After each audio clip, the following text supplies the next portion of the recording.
Even though most of us still haven't made the jump to Wi-Fi 6, much less the new 6E, there's even newer Wi-Fi 7 routers and access points coming to market from, well, just about everyone. And they're expensive, like really expensive. But Google Fiber started offering 8 gigabit service in my neighborhood, and I couldn't resist myself from upgrading. And given that Wi-Fi 7 promises multi-gigabit wireless speeds, well, I had the perfect excuse to get my hands on this $1,700 3-pack of Amazon's Eero Max 7 to see if those speed claims are true. And if they are true, to determine whether or not anybody needs Wi-Fi 7 anyways. Now look, this is not an ad for Eero. Trust me, there is a lot of stuff I do not like about their approach to home Wi-Fi. Namely, their subscription, because number one, it locks behind it several features that should be free, like network monitoring. And number two, it charges for half-baked services, like their DNS-based ad blocker that sucks and fails to block most ads. Something that an open source Pi-hole could do better with a $15 Raspberry Pi and 10-minute YouTube tutorial. What I will say positively about Eero is that their hardware design is excellent. These things are monolithic in weight and size, and that's because they're attached to a heatsink that's completely passively cooled. The Max 7 devices, they're all identical. There is no designated master router or slave. They're the same. And each one has its own dynamic 4-port switch. 2 10 gig ports and 2 2.5 gig ports, where any of them can be used for WAN or LAN. Have 10 gig internet? Well, then plug it into a 10 gig port. Have 2.5 gig internet but want a 10 gig local area network? Bob's your uncle.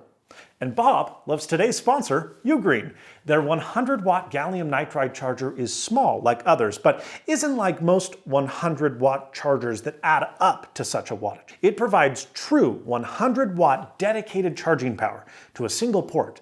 That means charging a MacBook Pro from zero to hero in just over an hour. But sharing is caring, and there is another USB-C port and USB-A port that provide 100 watts combined output. With thermal overheat, overcharge, and current protections in place, along with superb build quality, just like the RevoDock Pro USB-C docking station that offers a whole slew of I/O, including USB PD support, dual HDMI and DisplayPort out, USB, SD, and audio, you can have peace of mind knowing that performance is at your fingertips for a fair price. Check out the RevoDock Pro and the Nexode Pro charger using the links below. I'm seated here at my home PC that's got a 10 gig NIC inside. That 10 gig NIC is wired up to this slave Eero's 10 gig port, which itself is connected via the other 10 gig port through a backhaul into a patch panel to one of the master Eero's 10 gig ports. And then the other 10 gig port on that master Eero is occupied by my ISP's 8 gig WAN connection. As for the third Eero, well, it doesn't really matter. I wired it up single gigabit via a backhaul because it's located across the lot in my gym that's still using that wireless Ubiquiti Ethernet bridge I set up a few years ago. It was a fun project. Check it out. Okay, let's see if seated here, I can actually get 8 gigs on my 8 gigabit connection. I'm gonna push go and I remember this from a few years ago. The faster your internet, the longer speedtest.net takes to do anything. Maybe you have to go out and find the choicest kin. All right, that's not bad. 68, 69, 7,000 megabits per second down. And as this is supposed to be symmetrical, we should expect the same in the other direction. Ooh, that's quite a bit slower. 57, 58, 5,900 megabits per second. Okay, so that's not bad.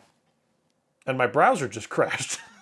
That's not bad, but that ain't 8 gigabits. So what gives? Well, this could be one of 3 reasons. Number one, my throughput is greater than what the speed test server can provide. Ookla only requires a 1 gigabits per second connection to be accepted as a test server. So it's possible that my internet is just literally faster than the speed test server. 2, it could be that due to network hopping, congestion, or peering, I'm either too far away, trying to test at the wrong time, or testing against a server hosted by an ISP that doesn't have a preferred physical fiber interconnection between my ISP and theirs. And lastly, number 3, browser-based speed tests, when they don't crash, almost always provide slower results due to extensions and add-ons, WebSocket limits, browser resources, etc. given that the selected speed server that I just tested on is my own ISP, Google Fiber, I think that the problem is likely number 3, Firefox. So if I run the speed test again from the command line,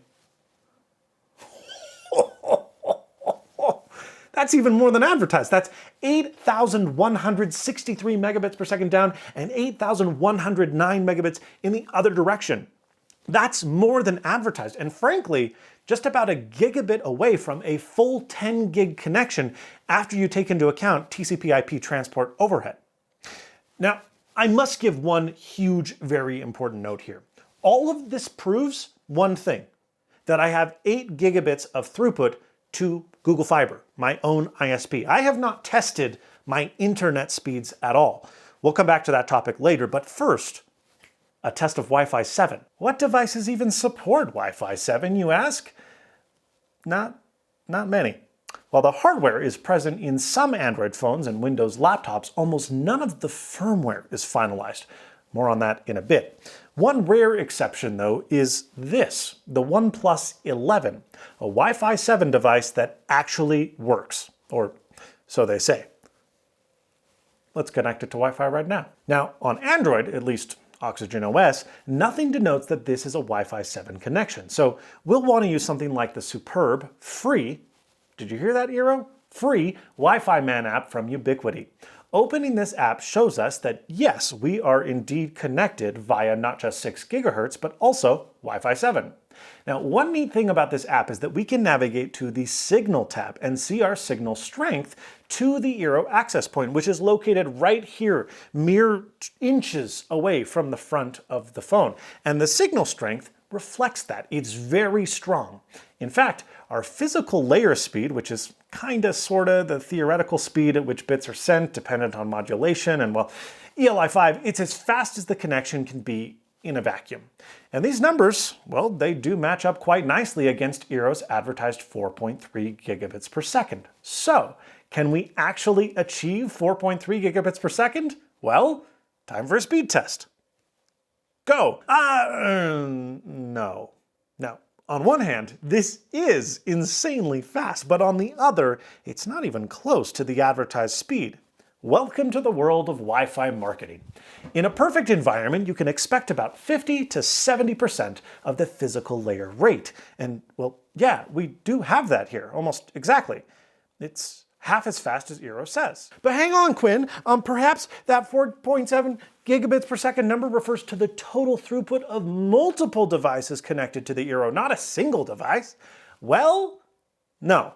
Splitting traffic between the OnePlus 11 and my 6 gigahertz capable iPhone 15 Pro Max shows about the same total throughput as the OnePlus 11 unencumbered by itself. So, then is it even possible that Wi-Fi 7 devices in the future can outperform the OnePlus 11 right now? Yeah, in fact it's likely. Here's the funny, or maybe not so funny, thing about Wi-Fi 7. The spec, it's not even finalized yet, and it won't be until later this year. Both the hardware and the software in not just the OnePlus 11, but even the eero itself are based on draft standards that are theoretically subject to change. Now, are major changes likely? No, but we saw that with Wi-Fi 6, a lot of smaller compatibility and performance issues resulted due to hardware shipping before the spec was finalized. Now, much of that was fixed with software updates, but some of it wasn't. So it's my opinion that basically everybody should hold out for Wi-Fi 7, if only because Wi-Fi 6E itself is still in fairly early deployment. I mean, it was just this generation that Apple started shipping with Wi-Fi 6E. And if we run a speed test on my iPhone 15 Pro, while quite literally half the speed of the OnePlus 11 on Wi-Fi 7, I can still more than saturate a gigabit connection. Which brings us to the problem that is the actual internet. The internet's not some amorphous deity, it's a bunch of computers connected together. Computers that have to deal with real things like latency and network peering at exchanges, caching, and more. The baseline reality is that most, frankly, maybe nearly all content providers don't anticipate multi-gigabit capable users. Until just 5 years ago, 10 gig connections like this, they were exclusive to businesses with hundreds of users, sipping smaller amounts of data, but simultaneously. Now, Idiot YouTubers can get in their homes for less than a week's worth of lunch more bandwidth than they could possibly consume alone. Let me demonstrate this with an example. I have on my OnePlus 11 a 7.9 gigabyte video that I would like to upload to YouTube. Our speed test earlier suggested that we were getting a 3 gigabits per second upload over Wi-Fi 7, but let's be cynical and say that practically I'm only getting 2 gigabits per second. There are 8 bits in a byte, and with a little arithmetic, while we can find that this video should take about 31.6 seconds to upload, but it actually takes 10 times longer than that. YouTube is the bottleneck in my Wi-Fi 7 setup, not me. And this is not just YouTube. I have a whole video about peering and trace routes, CDNs, and a whole lot more that the internet does behind the scenes. Be sure to check it out. Performance is bound to improve as more and more people get and demand quicker internet. But seeing as though the vast majority of Americans, not to mention other countries, are not even pushing 200 megabits per second, much less 50 times that, it may be longer than we think. Wi-Fi 6E more than saturates gigabit internet and would be my recommendation for those shopping for new routers and wireless access points, at least until the Wi-Fi 7 standard is finalized and those early adopter prices drop down to same levels. With that said, it's pretty freaking awesome, and I'm not getting rid of them. Thanks so much for watching, and as always, stay snazzy.